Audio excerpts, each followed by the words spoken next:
Hi everyone, welcome to information loaded channel. ప్రతి ఒక్కరికి తెలిసిందే సండే ఫండే, దానికి ముందు సాటర్డే. బిగ్ బాస్ సీజన్ 8 లో నాగార్జున వస్తాడు సాటర్డే.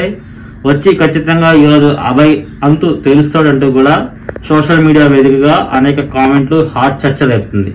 అసలు అభయ్ ఏం చేశాడనేది వీడియోలో మనం డిస్కస్ చేద్దాం. బిగ్ బాస్ సీజన్ 8 లో రోజుకు ఒక మార్పు జరుగుతుంది. ఒకరు యాంటీ అవుతున్నారు, ఒకరు పాజిటివ్ అవుతున్నారు, మరి కొంతమంది సెంటిమెంట్ వర్కౌట్ చేస్తున్నారు, మరి కొంతమంది హగ్గులు కావాలి, కిస్సులు కావాలని అంగాల రోమియోలా తిరుగుతున్నారు. ఇదంతా కూడా బిగ్ బాస్ సీజన్ 8 లో జరుగుతుంది. అయితే పూర్తిగా ఇప్పుడు అభయ్ గురించి డిస్కస్ చేద్దాం.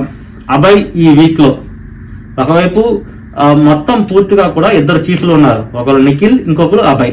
అభయ్ ఒక టీం, నిఖిల్ ఒక టీం. అయితే చీఫ్ గా వ్యవహరిస్తున్న అభయ్ వ్యవహార శైలిలో చాలా మార్పులు కనిపించాయి. అదేవిధంగా వన్ సైడెడ్ గా పోవడం, బిగ్ బాస్ ని ప్రశ్నించడం, కొన్ని క్రూయల్ థింగ్స్ ఏవైతే కుట్రలు కుతంత్రాలు అంటారో అలాంటివి ప్లాన్ చేయడం, ఇవన్నీ కూడా ఉన్నాయి. అయితే ఈ రోజు శనివారం వచ్చేసింది.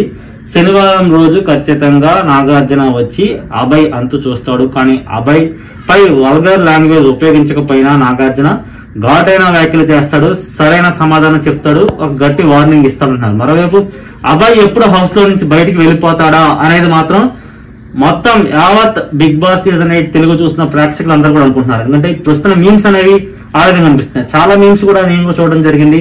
ఆ మీమ్స్ లో కూడా చాలా వరకు ఎవరైనా బిగ్ బాస్ సీజన్ 8 లో నుంచి ఇప్పుడు వెళ్ళిపోవాలి అని ఓట్లు వేస్తే అభయ్కి మేము ఎక్కువ ఓట్లు వేస్తాం, అభయ్ని పంపించేయాలి అని ఒక వాదన అనిపిస్తుంది. అంటే ఆ రేంజ్ లో అభయ్ నెగిటివిటీ అనేది ఈ కేవలం 1 వీక్ లోనే, ఈ సీజన్ లో కేవలం 1 వీక్ లోనే పోగు చేసుకున్నాడు. తనపై నెగిటివిటీని తనంతా అదే రుద్దుకున్నాడు, అతని బిహేవియర్ వల్ల రుద్దుకున్నాడు పూర్తిగా కూడా. అంటే ఒకవైపు ఈ సీజన్ లో చాలా మంది ఉన్నారు. నాగమణికంఠ వైపు నెగిటివిటీ వస్తుంది, పృథ్వీ మీద నెగిటివిటీ వస్తుంది, సోనియా మీద నెగిటివిటీ వస్తుంది, అదేవిధంగా యష్మి మీద కూడా నెగిటివిటీ వస్తుంది. ఎంతమంది మీద నెగిటివ్ వచ్చినా సరే అభయ్ మీద భారీ స్థాయిలో ఒకసారిగా బ్లాస్ట్ అయిపోయే సిచ్యువేషన్ వచ్చింది. అయితే నాగార్జున ఏం చెప్తాడు ఈ సీజన్ సంబంధించి 8 లో, ఈ వీక్ లో ఏం చెప్పబోతున్నాడు, ఇక నామినేషన్ ప్రక్రియ ఏ విధంగా ఉంటుంది, నామినేషన్ లో ఓట్లలో ఏమైనా అభయ్కి ఈ వీక్ తేడా కొట్టే అవకాశం ఉందా, ఫ్యాన్స్ ఏ విధంగా రియాక్ట్ అవుతారు, ఇంకా అభయ్కి సంబంధించి ప్రొడక్షన్ ఏ విధంగా జరగబోతుంది అనేది మాత్రం అందరూ వేచి చూడాలి. ఇక పూర్తిగా కూడా నాగార్జున చేసే కామెంట్స్ మీద ఈరోజు ఆధారపడుతుంది ఎపిసోడ్.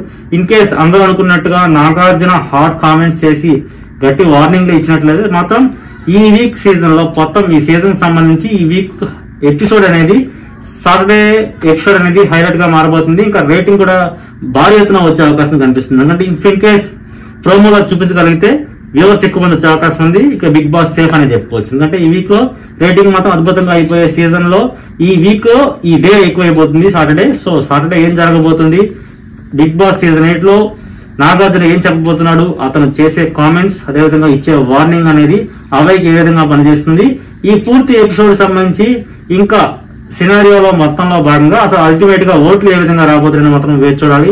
మనం కూడా వేచి చూద్దాం. ఇంకా పూర్తిగా నాగార్జున చేసే కామెంట్ మీద కూడా మనం వీడియో చేద్దాం. ఇంకా పూర్తిగా వెయిట్ చేయాల్సిందే ఏం జరగబోతుంది అనేది. ఇంకా 24/7 కూడా లైవ్ రన్ అవుతుంది. అందులో చాలా యాక్టివిటీస్ జరుగుతున్నాయి. కొన్ని ఎడిటింగ్ చేసి బిగ్ బాస్ కేవలం 1 అవర్ నిడివి ఉన్న వీడియో మాత్రమే రిలీజ్ చేస్తున్నారు. సో అందరూ దాని మీద బేస్ కాకుండా 24/7 జరిగి కూడా వాచ్ చేసినట్లయితే వాళ్ళకి కొంత క్లారిటీ వచ్చే అవకాశం అయితే కనిపిస్తుంది. వీడియో వచ్చినట్లయితే లైక్ చేయండి, షేర్ చేయండి, ఖచ్చితంగా సబ్స్క్రైబ్ చేయండి.